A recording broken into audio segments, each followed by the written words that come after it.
आज अक्षय तृतीया का दिन है और आज के दिन वृंदावन में ठाकुर जी के चरणों के दर्शन कराए जाते हैं। साल में एक ही बार राधा रानी और बिहारी जी के चरणों के दर्शन कराए जाते हैं। आज के दिन वहाँ इतनी भीड़ होगी कि हर किसी को ये चाह होती है कि बिहारी जी के चरणों के दर्शन करें।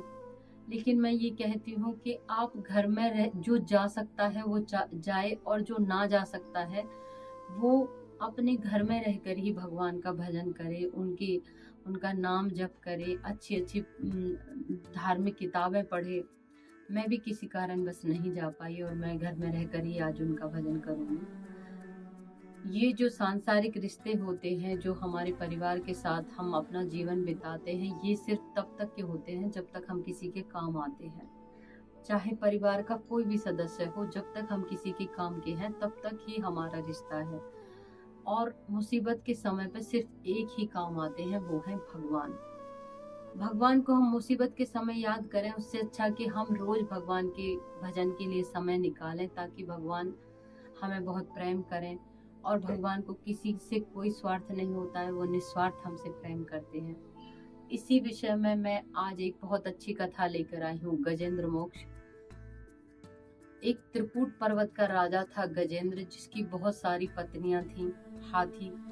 हाथी था वो, और उसकी बहुत सारी पत्नियां थी, बहुत सारे बच्चे थे। गर्मियों के मौसम में जब वो तालाब में नहाने के लिए जाते हैं तो सारी पत्नियां और बच्चे निकल जाते हैं, और गजराज का जो पांव होता है वो एक मगरमच्छ पकड़ लेता है, कस के छोड़ता नहीं है। गजराज बहुत कोशिश करता है अपने पैर को छुड़ाने के लिए, लेकिन वो कैसे भी उसका पांव छोड़ता नहीं है। तो फिर उसकी पत्नी बोलती है कि स्वामी, आप अंदर ही रहोगे कि बाहर भी आओगे? तो गजराज बड़े अहंकार में बोलता है कि मेरा किसी जीव ने पैर पकड़ लिया है और ये जानता नहीं कि मैं कौन हूँ।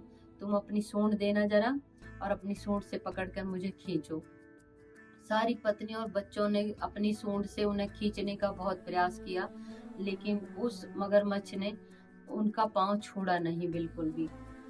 2 दिन निकल गए, 3 दिन निकल गए, ऐसे करते करते काफी टाइम हो गया, और धीरे धीरे करके उनकी पत्नियां जाने लगी घर पे कि मुझे भूख लग रही है, कि मैं जाती हूँ, बाद में आ जाऊंगी। ऐसा करते करते उनकी सारी पत्नियां और बच्चे चले गए, सिर्फ एक पत्नी रह गई।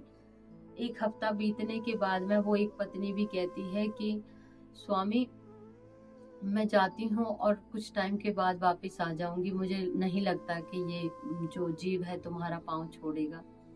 और गजराज कहता है कि ठीक है, तुम चली जाओ, और वो उसको छोड़ के चली जाती है। तो गजराज अपने मन में विचार करता है कि मैंने इन पत्नियों के लिए, बच्चों के लिए क्या कुछ नहीं किया, इतना कुछ सहा, और उसके बाद भी ये मुसीबत के टाइम पे मुझे छोड़कर चले गए।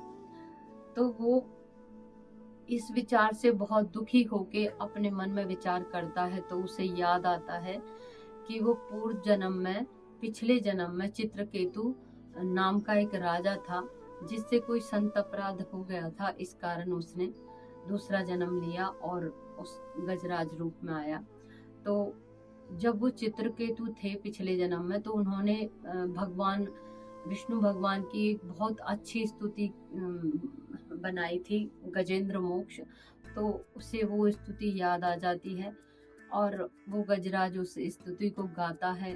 और गाते गाते जब सभी देवताएं इकट्ठे होके सुनते हैं उसकी स्तुति को, तो सभी कहते हैं कि ये हमारा नाम नहीं ले रहा, ये हमारा नाम नहीं ले रहा। उस स्तुति में किसी भी जगह पे किसी भी भगवान का नाम नहीं है, सिर्फ ये है त्रिलोकीनाथ है, जो जगत के कर्ता धर्ता है, जो सारी सृष्टि के पालन करता है।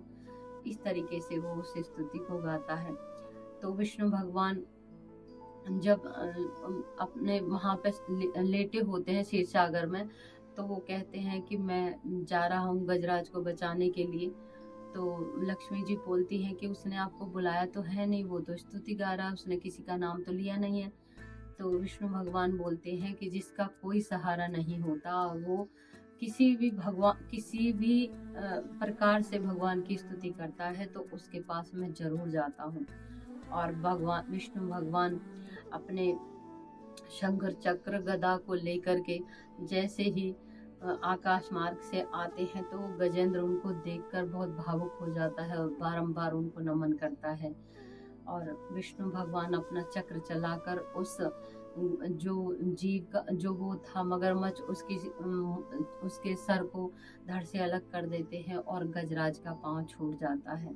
तब गजराज ने ये सब से कहा कि हर समय भगवान का नाम लेते रहें, भगवान से बढ़कर कोई नहीं है और भगवान से ज्यादा प्यार कोई नहीं कर सकता है। भगवान निस्वार्थ प्रेम करते हैं। इसलिए आप सभी भी अपने घर गृहस्थी अपने परिवार के साथ साथ भगवान के लिए समय जरूर निकालें और उनकी पूजा पाठ करते रहें, उनका नाम जप करते रहें, क्योंकि ये एक आखिरी सत्य है जो हमको समझ तो आता है लेकिन बहुत देर से समझ आता है।